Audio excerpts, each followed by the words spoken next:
it's fun because I get to show my son like the books that I grew up on. Like I was born, I grew up during the era of the Jim Lee and Rob Liefeld, like when they first left Marvel and created Image. So I was really into the Image Comics era a little bit. And I grew up on that era. So I get to show him now. I'm like, hey, my day, this is what we would do. This is how the X-Men looked in my day.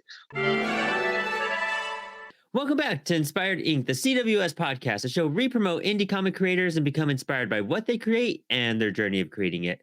I'm your host, Brandon Bloxdorf, and today on the show, we have creator Reece Jenkins joining us, and we talk about Kickstarter best practices and why to study other crowdfunders, making comics with your family, and how comics can still be collaborative while you're marketing your comic. All of this and so much more on today's Inspired Inc.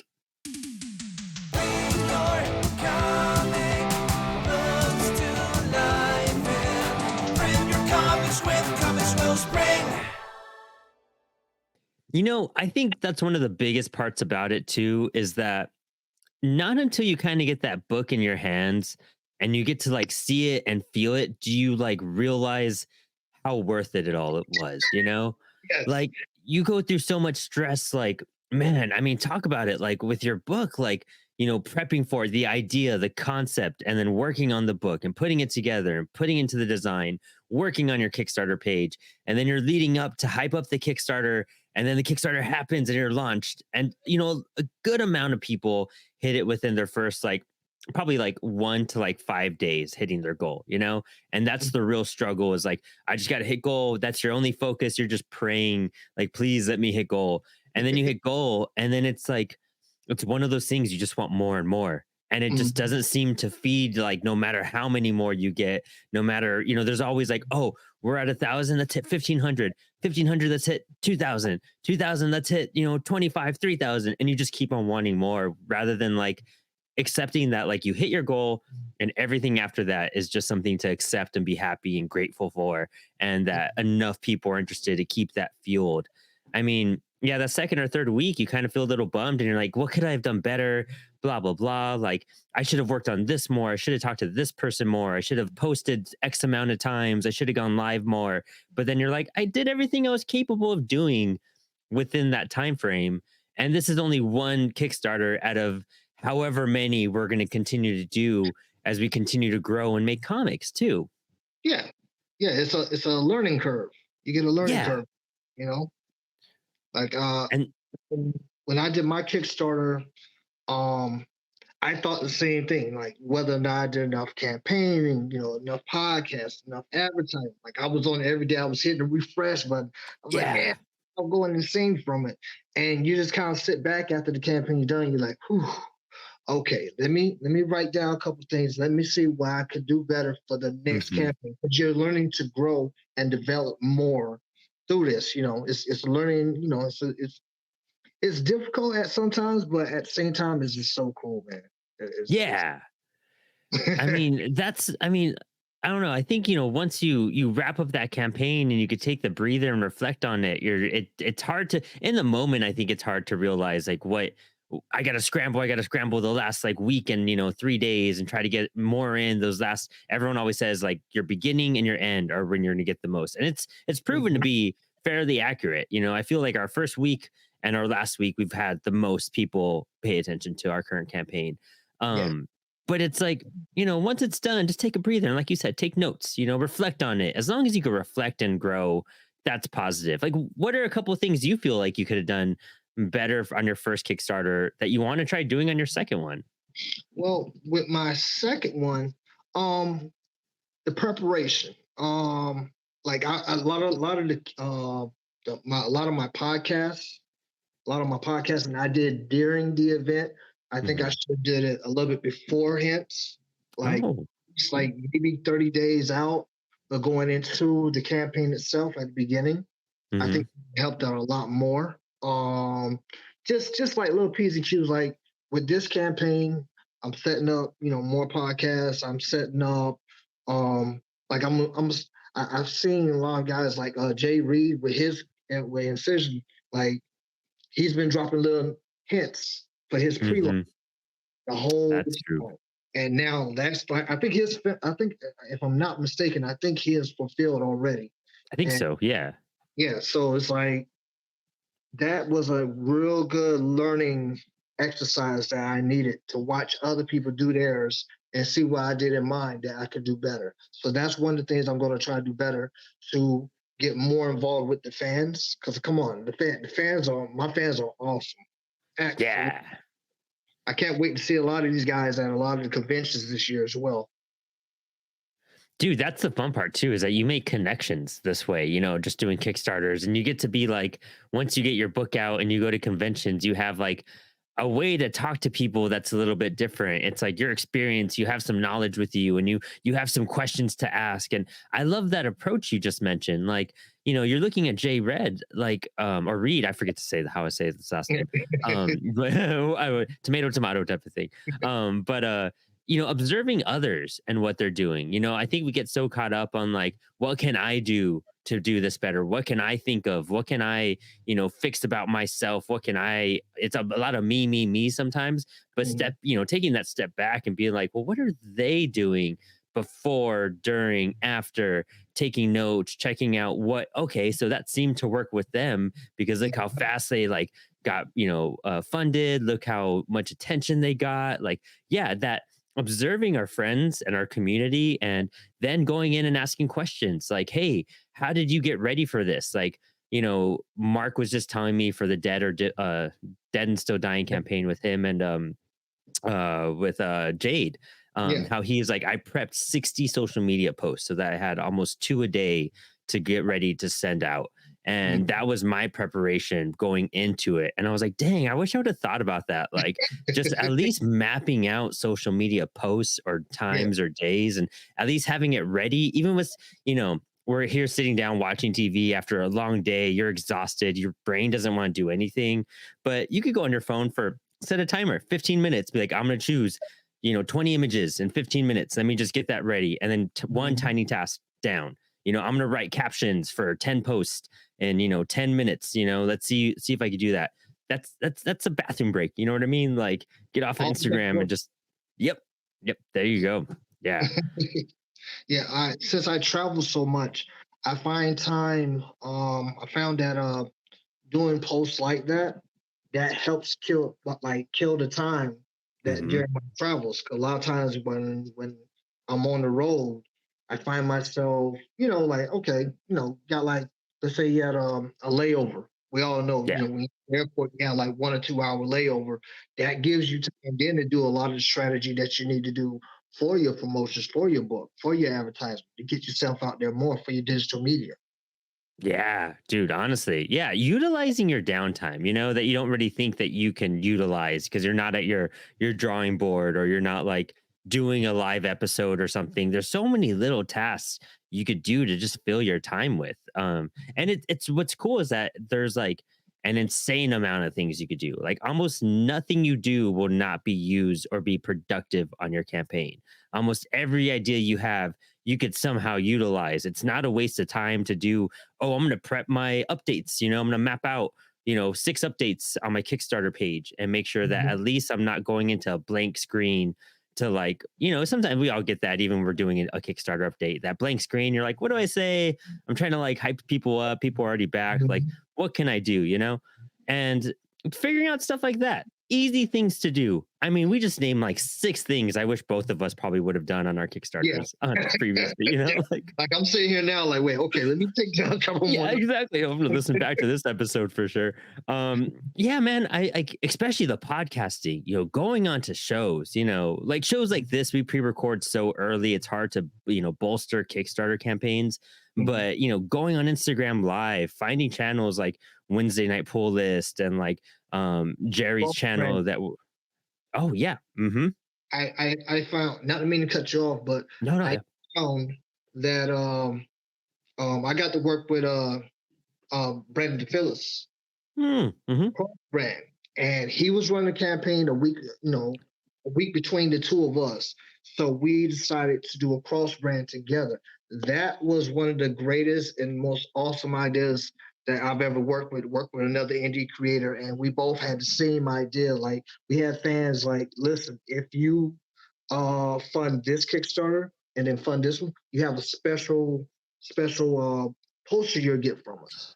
Oh, cool. Yeah. Dude, that's So sick. yeah, so for the fans that were doing both sides, we was like, listen, we're going to give you guys a great gift from both of us. Since you love both our campaigns, why not get something from both artists together? Like we went Mhm. back and forth, brainstormed, and worked together on the art piece, and it came out to be something that was just badass, man. Man, how awesome. Dude, I love that. That's a brilliant way because again, we talk about it along the show that we're not in competition with each other. And that's a big thing about indie comics. This isn't you and me aren't versus each other in any way. It's a very community. We're all in this together. We're all trying to help bolster each other. We're all trying to spread the word and combining forces to even prove that even more. Like if you help this guy and you help me, we're going to give you more than what you're asking for at no extra cost. Like this is just out of love to help promote things and help give the fans back something for being so loving and generous with what they're doing with their money.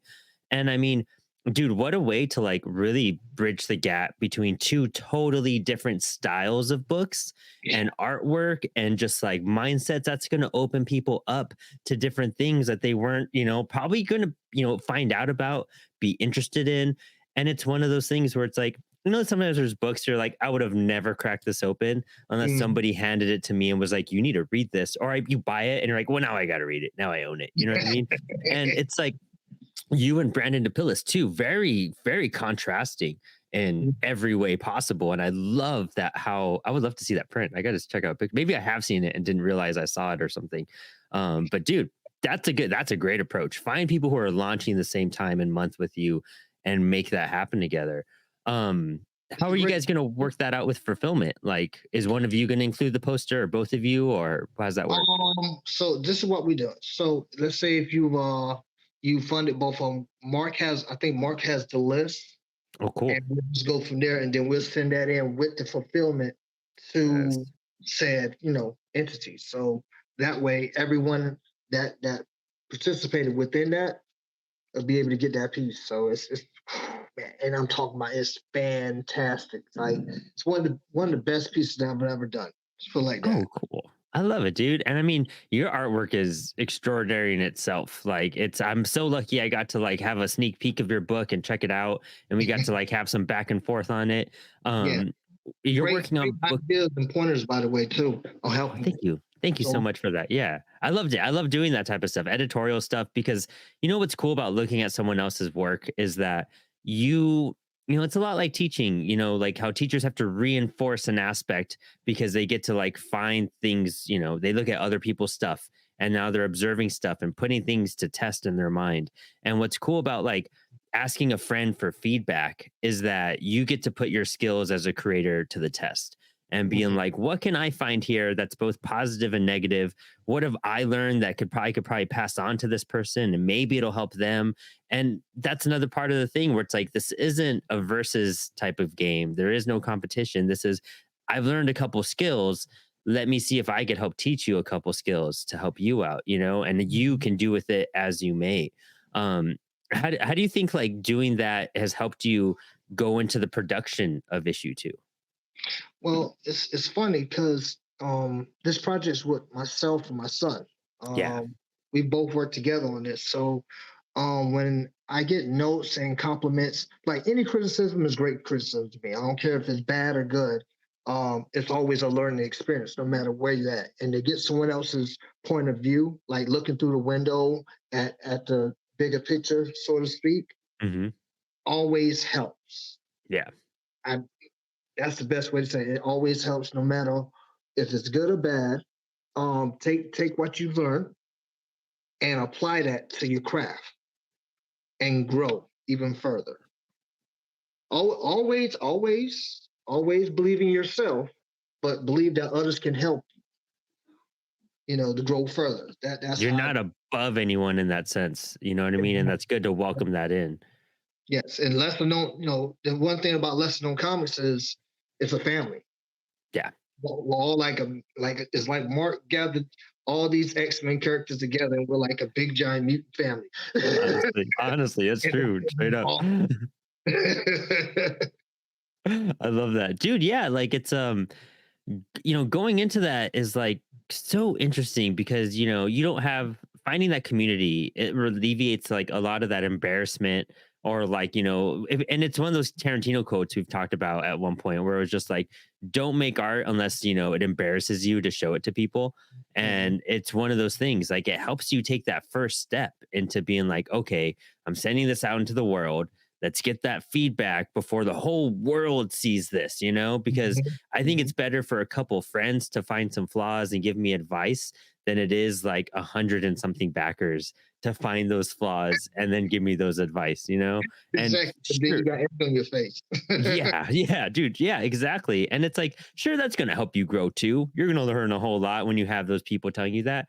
But Mhm, coming out of the gate feeling good is and confident and knowing like, okay, again, I did everything I could, even as your kicks, we're talking about Kickstarters, you know, mhm, putting your book together and putting it out there and your final product, digital, physical, whatever, you'll feel a lot better about it, feel a lot more confident. The more mhm, preparation, just like a Kickstarter page, the better. mhm, mhm. Yeah, I saw that when I got my feedback from you guys, it actually improved the book so much. Like, because before I sent it in for his final edit, I had my son read over it, and he was like, "Dad, I like the way you added this." I'm like, "Well, Dad's friend, Brandon, like he told me to do this. Yeah, he was right. He was right. My son Nathan is incredible. Like he's the real mastermind behind This Is a Wild. Um, I'm just he's the engineer. I'm just the guy that puts everything else together after. I I'm love just the that. So, tell us about like how you and your son got working on this book and how it kind of came to life between the two of you.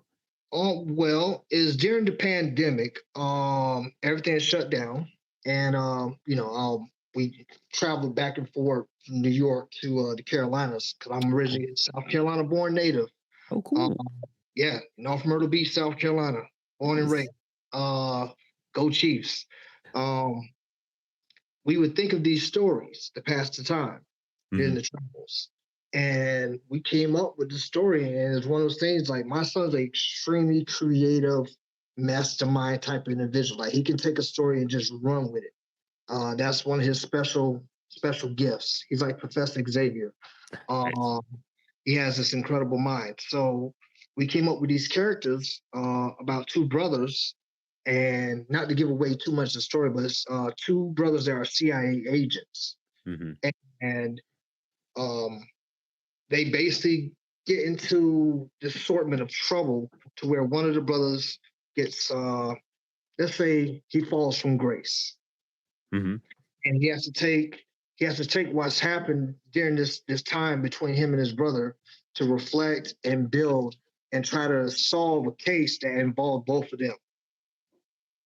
And that's Hell where yeah. we get to wild because it's a wild story. It literally puts you in to like a strap yourself down and just prepare for an amazing, immense ride.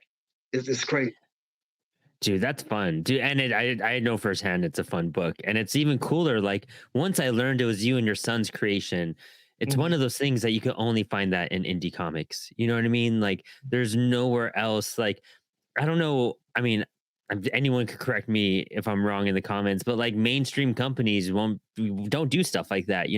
I think Mhm. was it J.J. Abrams and his son did a Spider-Man comic, but then everyone realized like it really wasn't like they weren't the ones really involved, or it really wasn't J.J. involved. It was just like his son, and you have a big name to toss in there, and then they get that ability to bring someone in. But here, you're out of the gate with your first book, and you're like, this is a father and son collective like creative experiment here, seeing if we could pull it off, and you guys are pulling it off. Like I don't know any other creative team that's like you two, that's creating stories like this, that's honing in that relationship and really finding that balance. That you didn't go for a kid's book. Like No. when I read it, it's like a straight up like very like not very adult, but like it's a mature adult comic book. You know what I Yeah. mean? Like you Yeah. have to be a certain age to be like, oh, I appreciate this. I get this. This is a real book. This isn't meant for fifth graders and elementary kids, like you would kind of assume like, oh, this is a father and this is his son making a book. It's like, no, I thought these were two professionals like working their craft in and doing all this. And I love seeing that like measure between you two. Yeah, he's a teenager, so he gets a lot of fun. He got to actually he was just here about he was here Sunday, and we sat down. We were looking through the real book. He's like, I still can't believe it. I was like, Yeah. yeah, I know. I said I felt the same way as well. When we first when I first opened the box, I was like, it's really happening. Yep. Yep. It was amazing. He was speechless. He was like, Dad, I can't believe we put it together. I said, yeah. I said, we got many more to come, man. This is something that we're in for the long haul. This is a book that both me and my son have put together, and the ideas that we came up with just for Sunday alone for the next several books. It was like, oh yeah, that's definitely going in the book. This is going in the book because it gives him motivation. He's a teenager. He's a young man coming into his own. So this is something that we'll get to share for a very long time going into his later years in life. Mhm. He said, even when I pass on or whatever, this is something that me and my dad created together. And Yeah. that's where it really comes into play because it's something real fun. Like we both enjoy doing this. That's awesome. Dude, I mean, it's one of those things too. Like you said, this is going to carry on for years. And, it being the beginning, it's cool seeing where it is now, but it's going to be crazy seeing where it is in 5 years, in 10 years, what you guys are producing. And Mhm. I think that's another thing not to lose focus on, especially when you have like maybe a discouraging Kickstarter or like a slump in sales or a rough year or something. It's just that this isn't the end. Like all of these things, like a lot of us we're going to make comics no matter what. And once you realize that you can do it and you can put it into print, and I think that's what's so extraordinary about you and your son is that, as a teenager, seeing himself going a comic with his name on it that he worked on, that he crafted, and it's in his hands, like your first book makes a really big dent in making you realize how possible it all is and how Mhm. achievable just making a book is. And you Yeah. guys are just gonna like it's gonna encourage him so much over the next few years. And Yes. I feel like, if I would have put out like an album or a comic, at that age, dude, it would have just probably changed my life. Like I would have Mhm. realized like, oh, this is capable. I don't need to be discouraged. I don't need to be scared. Do you ever have to eliminate any of those fears or that like self-doubt that kind of drips upon creators like between you and your son? Well, I feel like when I was his age, I had some rough times, Hmm. and art helped me hone my skills to become something better later on in life. And it wasn't until my son really took interest in indie comics and like the ideas. Like I said, during the pandemic, we grew extremely closer together um, through doing this. And I was like, well, maybe we should actually try to put this out. And then I ran into Mark, and he gave us that he opened the door for us. Hmm. And it was like the floodgates open, and me and my son, we sat down. I was like, okay, we're gonna do this. So I think um, from that aspect, that this is a major opportunity for him, not only for myself but for him. Hmm. Um, to get his work out there, because now you have something to show. Let's say he's going to college. Oh, He cool. will. Yeah. So when he goes to college, and they be like, what do you think? Where do you see yourself so and so many years from now? He can say, hey, look, I already have a body of work out there. Yeah. it's, I'm just gonna keep growing it. Like, it's only to Jupiter and back for me. yeah, there you go. Dude, that's the best. Especially, I mean, you guys get to table together. You guys could go to conventions, and it's more than just like, oh, a father son. Let's go check out a comic book convention. It's like, no, as a father and son tabling at a comic convention. That is, if I walked up to a table and found that out, I'd just be mind blown. Like that's what it's about. That's the goal. Is that's what you want to try to achieve? Is just have that great connection. I mean, it's just making your bond stronger. It's making your family stronger, and everyone that comes onto the show always says how important it is to give time to your family and Yeah. how to like not let your work over consume you, to always make sure to give time and energy to your loved ones and then your work.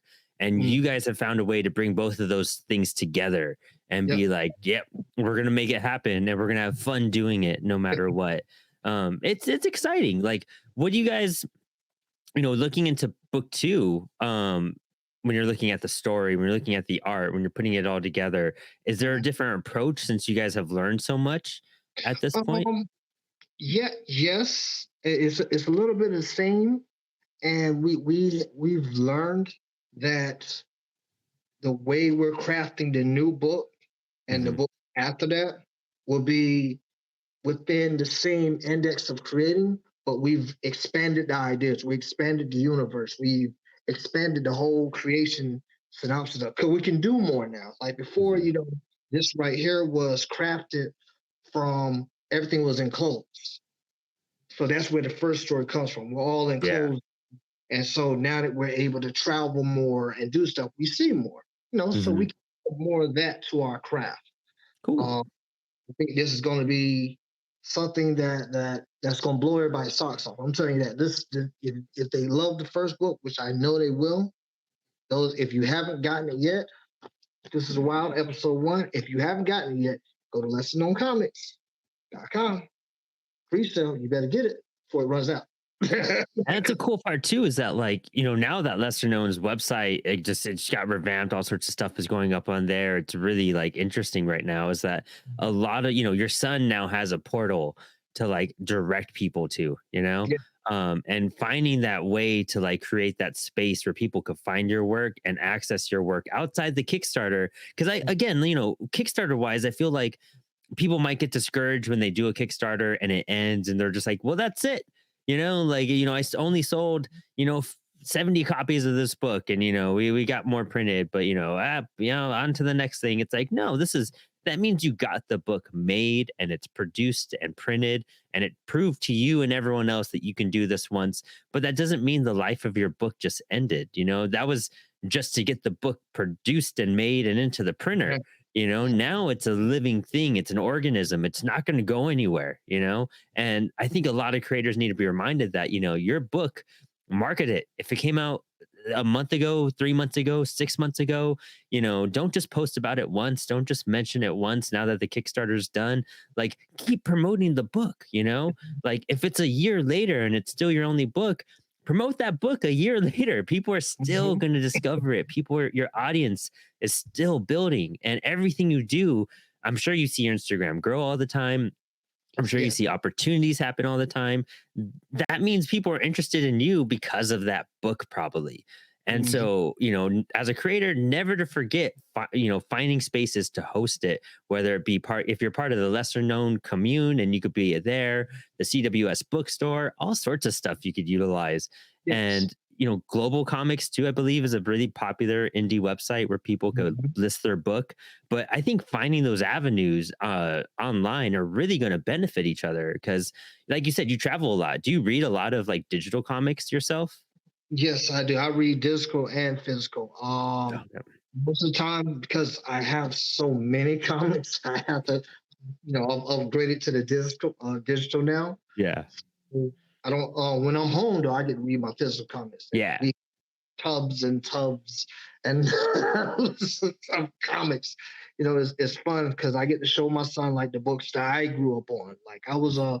I grew up during the era of the Jim Lee and Rob Liefeld, like when they first left Marvel and created Image. So I was really into the Image Comics era a little bit.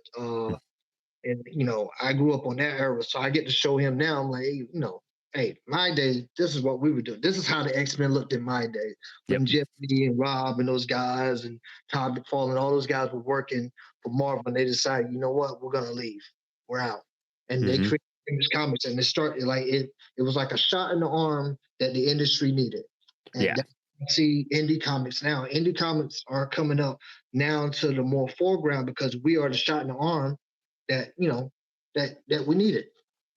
I So completely agree, dude. Indie comics, I feel like will dip down it for a bit and kind of go, not disappear, but just seem like very more. It literally goes underground for a little while, and mhm, COVID seemed to be exactly what you're talking about. That shot in the arm that the industry needed, for a lot of us to wake up out of the shackles of like the MCU and whatever DC is doing over there, and Mm, like, bring yeah, bringing it back, and to like yeah, finding the love of comics again, because that's kind of where indie comics emerge from, is like, I have a love and I have a passion for comics, and I don't agree with everything that's being produced out there because it's not appealing to me anymore. It's not mhm, gripping me anymore. um I was a big DC Marvel fan for so long, and I would do all the events and stuff like that. And I remember reading the last, like, Dark Knight's Metal, crossover, the big event. And I was like, I'm kind of frying out on all this Batman, like multiverse everywhere. And then Dark Crisis happened. And I was like, you know what? I think I'm over some of this. Like, it's just repeat, rinse, and like, recycle. And yeah, that's when it was like, okay, that's where indie comics come into play. That it isn't rinse, recycle. Here's a new crisis event and we're going to reboot and all this. It's like, no, here's the stories that we're kind of quenching for because they're real stories and it's a different variety. It's a different flavor. It's like, dude, looking at your artwork on Deuces Are Wild, like it tripped me out looking at that. And that was one of the books I was lucky enough to help with like some feedback and editing, but it was like, it helped me realize like, man, I should be really working on my own stuff more. Like, yeah. I want to draw more. I want to be able to like produce a story better. But it was that book that I remember sitting being like, I should really sit down and just give this a shot. Like, I should just try drawing my own book. Who's it going to kill or hurt, but other than me? You know what I mean? Like, but that's the better part, is that's a challenge, and challenging yourself to make that book is overcoming so much at the same time. Man, it's extremely challenging. I'm not gonna lie, it was extremely challenging sitting down and actually doing the book. Um, as far as like I would have ideas, my son would have ideas, and ideas would sometimes clash, and then we get Hmm. like, okay, let's agree on this, this, and this. And the reason our book looks so much like a movie, a lot of people compared it to like a Oh John yeah. Woo movie. Yeah, I see that for sure. Yeah, like it's like John Woo meets Saturday morning cartoons, 90s style. Hands down is a perfect description of that book. Yes, yeah, no, for sure. And we're both big fans of John Woo, major fans. We've seen all the movies. And my son really likes like the old school X-Men cartoons. So Nice. we both just like once we figured out the type of style to draw it in, Hmm. then it became just a simple way of just putting the ideas on how to create that movement. So that's why the whole book is as fluid as it is, Makes because sense. we work together to really have that fluid. Like I want you when you read this book, I want you to really think it's like an episode. I want you to lose yourself in the book and read it and be like, wow, I'm waiting for the next episode. It's like Saturday morning. Whenever you used to go and see the cartoons, what's the first thing Hmm. you do? Get you a bowl of cereal. You're Yep. sitting, 8 o'clock in the morning, Teenage Mutant Ninja Turtles, Thundercats, X-Men, whatever it is at that time, Transformers. You're excited for the next episode, and you got mad when you saw a commercial because the commercial Yep. gave you time to go to the bathroom, come back, and sit down. And when you got the to be continued, you lost your mind. Yeah, it would drive you crazy because you're just like, a whole week? Like, Yeah, and yeah, the not whole week. enough kids realize what that was like growing up. And I'm glad that you tried to recreate those moments because, commercial breaks and, streaming have really, I guess they're coming back. I guess they are kind of technically coming back. You'd run to the bathroom and come back, but you wouldn't be able to pause back in those days. And that's where it was just like that vigor and excitement was like just 10 times higher than it is nowadays. But Mhm. dude, that's the best way to put it. It's, especially like as an adult looking at like the way cartoons have shifted, the way like media has changed over the last decade or so. It's not nearly as like, I don't know, and maybe we're just getting older and every generation says this, but it's just not the way it was back in our day. Like things were just fun and exciting, and you know, Saturday morning cartoons meant something. And if you're trying to bring back that feeling, that like episodic like excitement, that's Mhm. what we need. We need that patience to learn how to wait and just like kind of sit with this piece of art for, however long it takes you to get to the next book. But like, that's a good feeling sometimes, just being so anxious, you can't wait for it anymore because you're that pumped. A Yeah. lot of things don't have that nowadays because it's so instant coming out. You get a whole season at once. You could binge 10 episodes, 20 episodes all at once. You know what I mean? But now it's Mhm. like indie comics kind of bring back that weight and that patience and like, hold, it's coming and it's gonna be really epic, but you just got to be excited for it. Exactly. Exactly, man. And that's the feeling that we really want everyone they take from this book. Mhm. And plus I want my son to always realize, always bet on yourself. If Ah, no one there you go. bet on yourself, know that you can do anything, you know.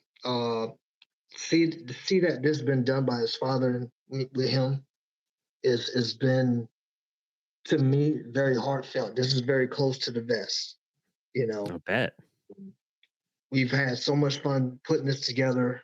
Nate and I have just, I mean, this, and like I said, when the next books come out, you're gonna see a difference. You're gonna be like, oh yeah, they really greased the wheels on this. Dude, that's great. Like, and it's I don't know, revolutionary. And I think a lot of people, especially after hearing and watching this, are gonna kind of look at their work and see like, how can I include more family into this? Mhm. Because especially as an indie creator, we talk about it tirelessly on the show, is that we all get off of work, you do your whatever, day job, 40 hours a week, probably most of us and whatnot, Mhm. and then you go home and try to make art. Like, you got to find a way to like make it to where you want to get down and make it. Yeah. And I'm sure when you're with your son and you're working on these projects or talking about it, it's not like you're rolling over after work being like, dang, I still got to work on this stuff and I got to get some stuff done. You're like, dude, I get to go kick it with my son. We're gonna talk Yeah. about comics and plan stuff out. Like, you found a way to make it exciting for not only your audience, but passionate for you and him to be Mhm. continuous on. Because it's too easy to start up something and then be like, man, that was too much work. I can't figure out how to even continue this at this point. Find that love in it. And once you find that love and that hook, it won't stop. It's just gonna keep on rolling. Yeah. Yeah. It's a refreshing feeling.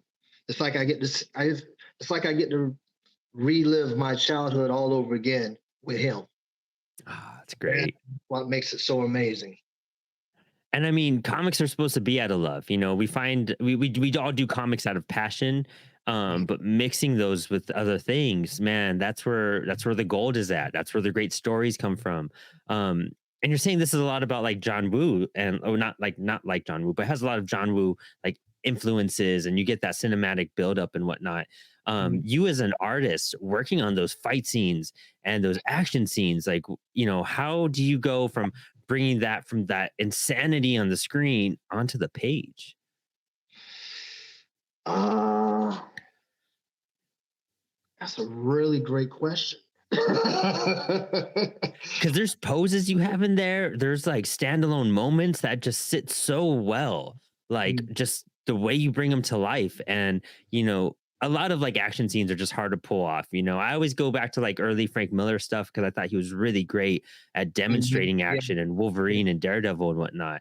Gene. But there's a way you found like you're cracking the code on just exciting movement and action within your book. Well, I watch a lot of wrestling. I'm a big Oh, wrestling fan. cool. Yeah. I'm Nice. AEW, TNA, WWE. Me and my son, we watch a lot of stuff like that. So we get to watch a lot of the action scenes and the choreography that goes with that. So thumbnails. The key secret is thumbnails. Like we'll do a ton of thumbnails, like it was actual animation, and then we'll Mm. those thumbnails and enlarge them on a higher scale and set them in our scenes. Oh, cool.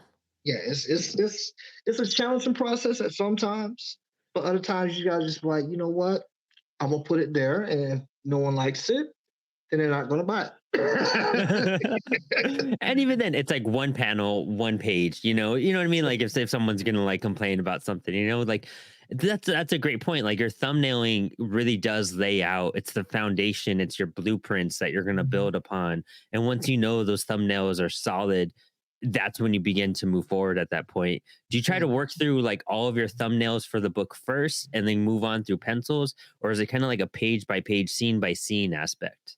Here's the funny thing: we did all the thumbnails. Oh, Uh, cool.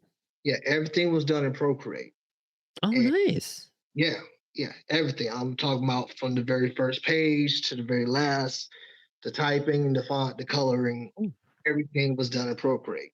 I know a lot of people don't like Procreate. They're not big fans of, but you I'm it using was Procreate myself, actually. It's the one program I started using my iPad. It seems simple enough and like, it's a little intimidating, of course, like any program you start up. But once you get a feeling for it, it's very fluid. I've been having a blast working on stuff lately. and again, me and my son, we both have our iPads, so we use Procreate for everything we do, all our creations, everything. I found Procreate to me is like having Photoshop back in the beginning of 2000s. When they Ooh. first had Adobe Photoshop, I was going to school for that stuff. So I remember when you used to have to make all these layers and then flatten them down before you took them to animation. I used to work with the Maya programs. Oh, Uh, cool. yeah, I remember Maya one. Put like that. There That you was go. yeah, the preschool to all the animation stuff that you see nowadays. I remember when we first started doing animations, and they used to tell you thumbnails. Thumbnails will be your best friend. This is when I was in college. They were like, thumbnails will always be your best friend, no matter what. So when we had the chance to do this stuff, I told my son the same thing. Thumbnails will always be your best friend. There you go. So, we would create these immaculate scenes and these thumbnails, and then you enlarge it. Hmm. You just go from there, and then you add in what you want to add in. That's why you see a lot. Like I hate books. Well, I don't hate. Hate's a strong word. I dislike like books that have just the character and no background. It's just floating in Mm, yeah. that. Oh man, that gets me. So that's why you see in this book so much detail paid around to the foreground and the background around the characters. Because Straight up. you know, you really like when you watch a movie. Do you see everybody just standing around there? No, Yeah. you're seeing like little people riding on bicycles, even though it's in the background. Like if you watch a John Wick movie, you see all this action, but you see there's other little tidbits here, It's and here. life, That's bringing moving. that into it. Yeah, so that's what I want people to get from This Is Wild episode one. Nice, dude. That's brilliant. It's really cool you use Procreate. I mean, it's such an accessible tool. And especially if you're traveling and you're doing stuff and you're on the go, it's a perfect way to send files, send Yep. pages. If someone's going to send something, you kind of edit it, touch something up, send it back. Mhm. Like there's so many cool things to utilize within a program and finding a way that works for you. That's probably a key part from that as well, is that a lot of people do traditional, a lot of people use like Clip Studio, a lot of people use Photoshop, and a Yep. lot of people use Procreate. And that doesn't mean that anyone is wrong on any of those programs. It's finding what's easier for you and probably your collaborator as well, Mhm. especially if you guys are on the same page with that and you could flow with something like that. Dude, that's brilliant. And then just narrowing it down to one program, just way easier on the brain completely. Yeah. Like, It really helps out a lot. It helps out a lot. You know. And- um, Yeah, go ahead. I'm oh, no, sorry. no, go for it. No, please. No, no, I was just gonna say it makes it easier for me and him to share them. Like I can be in the Carolinas and my son will be up here in New York, or vice versa, and I can just click on it, share the file, boom. He just opens up, keep on moving.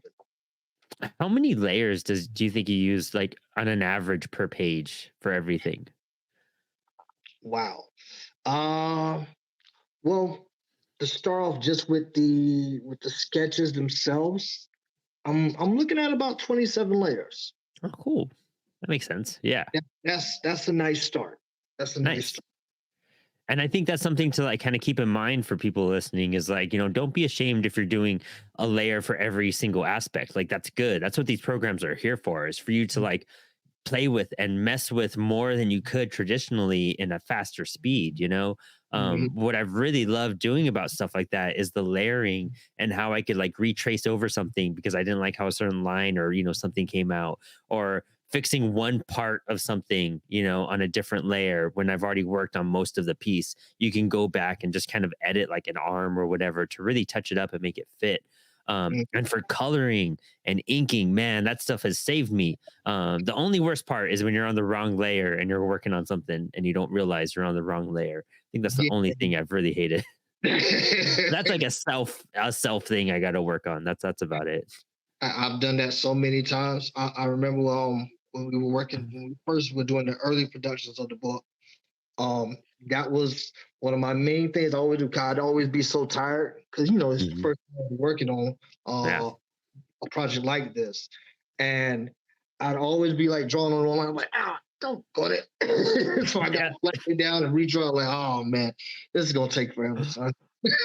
Oh man, yeah, that's and coloring on Procreate is kind of wild and it gets intimidating. I love hearing about how people choose their coloring. Like, do you go with a small how do you go about choosing your palette first off for Juices Are Wild? um, for Deuces a While, what I did, um, I went into the color bubble and I just played around. I played around a lot. Like I learned how to do like the blurring tools. I went to YouTube a lot to learn how to like create certain Hmm. palettes that I Okay. needed. Cool. Um, and my son's a big YouTube fanatic, so it was like, okay, you want me to stay on YouTube all day and learn this page? Cool. I'll do that, Dad. And then he'd come back to me and be like, hey, okay, so you do this to this, and this equals okay, so we want the effect. Yeah, okay. So it was another learning process of finally Mhm. putting together. So um that made it pretty cool, like to pick out the colors for the palette that we needed and just get the right type of ideas. And some stuff was done by accident and it still came out cool. Those happy accidents are sometimes the best results out of anything too. Yeah. Choosing your colors, do you try to keep it restricted between a handful or do you do like a wider range? Like, what's the estimate that you use color wise? So once we established what we wanted the character to look like Mhm. and what the color palette was, we put together a story Bible. Oh, And then cool. Yeah. that way it makes it a lot easier. You can just click on that, boom, set up your color palette through the story Bible, and then just go to the page, boom, boom, boom, boom, knock out the colors. Oh, nice. I love that. Yeah. Try to make it accessible and easy for you to continue and not Mhm, be like, which shade of red did I use the one time, like blah, blah, blah, like on page 5. I want to bring it back on page 20. Like, which one was mhm. it? You're not driving yourself crazy. And you're also alleviating that feeling of like, oh, there's like a million colors out there. Which 10 or 15 should I use for this whole book? And, narrowing that scope is probably the best thing because I've kind of learned that using Procreate. I'm kind of using only 3 or 4 brushes right now out of Yeah, everything. And I was like, I'm just going to stick to these. I may venture for 1 or 2 things just to, add and touch stuff up. But like, this is my core. And if I stick to my core, it won't feel so overwhelming while I'm working on this project. yeah. We used how many brushes? We used about 2 or 3 brushes. Oh, cool. Nice. To do like for like most of the stuff for the shading. Hmm. Um, we use a couple of different palettes and stuff for that, and then like the brushes themselves, I try to keep it within a restricted area for just the brush lines because I want the character to look a certain type of way, Hmm. and I felt that if I kept on with the brush, now not saying I didn't venture out every now and then, and like let me throw this line in and see how it looks. Yeah. You know, played around a little bit, but after that, yeah, we kept it to about a restricted to about maybe about 2 or 3 different brushes. That's right. That's the way to go about it, I feel. Again, simplifying the process and seeing what's best for you, what works best for you, and what makes it fun and enjoyable. I think, when you're starting off on some of your first projects and endeavors, everything just seems so wide and so open. And so, like, how do I even begin? It's like when someone is trying to get into comics, right? Where do I start? It's intimidating. Same thing with making a comic. You're like, where do I start? Like, what kind of brush, what kind of pencil, what kind of program? And things like Mhm. this kind of help really narrow that down and like ease your mind and get rid of that like pressure of like I got to learn how much and remember how much. It's like, nah, just start small, pick Yeah, a few, run with it. Maybe edit the textures a little bit. If you don't like it, try another one, but like have fun and make it where you're going.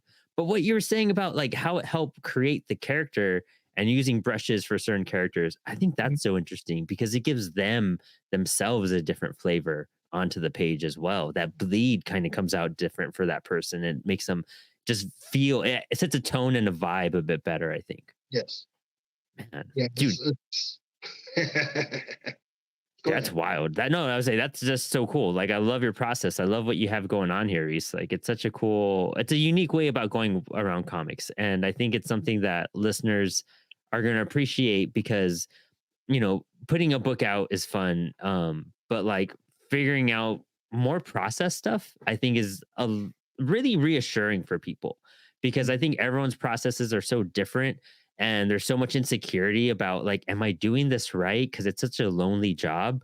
That's what, I think really initiates more creative, influence and inspiration for people out there.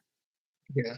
If you can see it, believe it, create it, come on, just continues to go with it. Like, don't give up on your dreams, continuously invest in yourself. There are going to be people every day that tell you you can't do this. There are going to be people that tell you, hey, listen, I've seen this person's stuff looks better than yours. Okay, that's them. I'm going to create what I create, and there's going to be someone out there that loves it. Yep. You love it more than anybody. You got to want it more than anybody. That's the only way you're going to achieve it. When I first started this project with my son, it was just something we did to pass the time. When I met Mark, I hadn't even thought about drawing comics. Yeah. Never. That's It wild. was literally a story idea that I had with my son, and we talked about it for about 6, 7 months. Me and my son. That's all we did. It was every time we'd come up with a character, and we just create what that character's doing and how he's carrying on throughout the day. Almost like going to GTA and creating your own little character and playing a video game. There you go. And that's all we did. When Mark got me to do the variant cover for either them or us, me and him talked about it, and when he liked the cover so much, he was like, "Have you ever thought about doing comics?" I was like, not really. I kind of like doing variant covers. I'm a graphic designer." Hmm. And Mark was like, "You should really think about doing comics." Like he really leaned into it, and I was like, "Okay, I'll see what I can come up with." So I sat down with my son, and I was telling my son the idea of what Mark had discussed with me, and so I was like, "We should do our own book." I was like, "So you really up for the idea?" He's like, "Yeah, let's do it." I was like, "Okay, cool." So we sat down and we took all the characters that we came up with, we sat them down on a piece of paper, and we literally went under each one underlined and like put aside a profile for each character. And then from there, we started like trying to draw them like how would they actually look? I know Mm. how we imagine them, but how would they look when you actually draw them?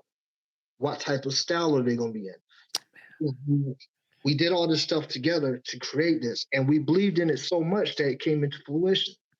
And you know, there were people that told us like, maybe you guys should. Yeah. It, Of course. yeah, Always. you don't see it going on. You know what? Your son should look in doing like a regular 9 to 5, and you should stick to your 9 to 5.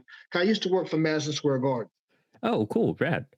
Yeah, and people's like, you should stay in your lane and not worry about doing all this. I was like, well, Madison Square Garden shut down due to the pandemic right now, so Yeah. all of New York was shut down. I was down south, and I was like, no, I think I'm gonna try this out, and you know, here we are a year and a half later.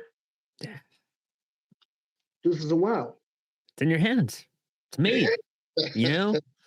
And that's the crazy part going from like just variants and like your sketches and like graphic art to like sequential storytelling. They're two different parts of, art in general, like sequential is very different from just doing pinups and everything and variants. So like taking on that challenge with you as well. That's another thing that you had to overcome, that you had to work on. We even talked about like paneling placements and like direction of the eye and whatnot.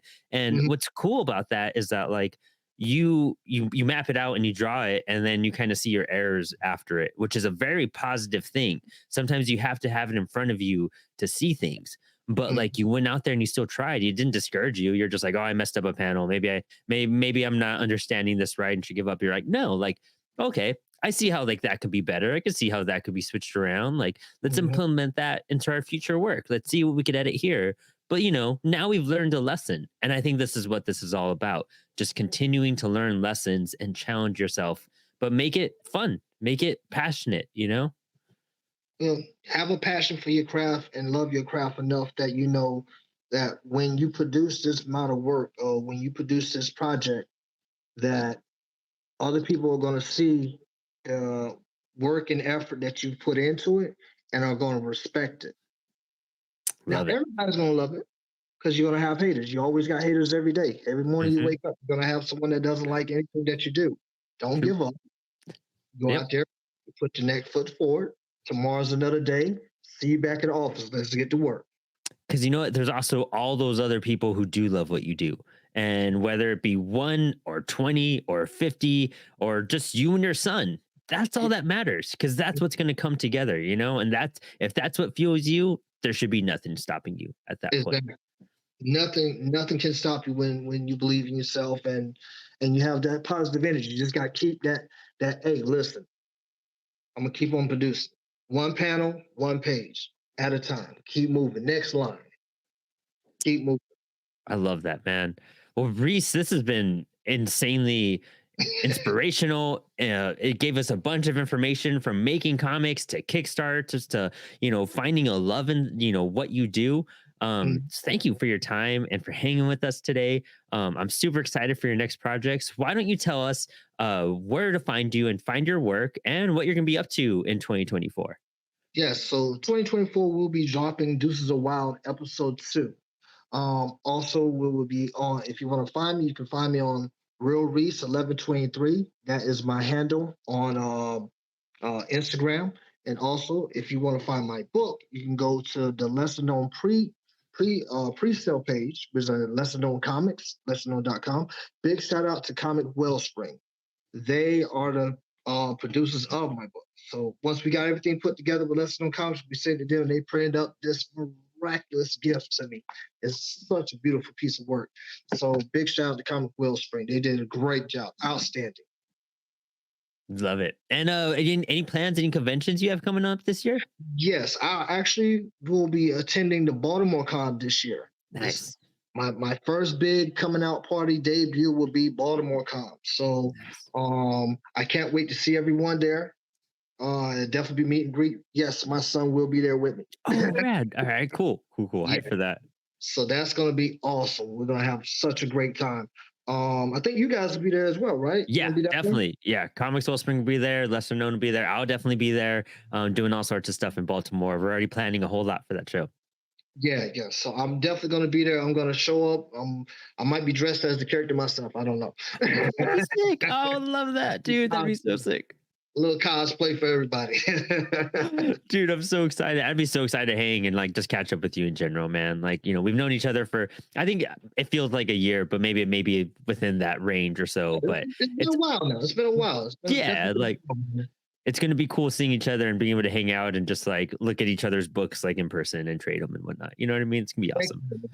yeah. Heck yeah. But so thank you so much for today. I mean, I can't wait to listen back and take notes of what we talked about in the very beginning for these upcoming Kickstarters.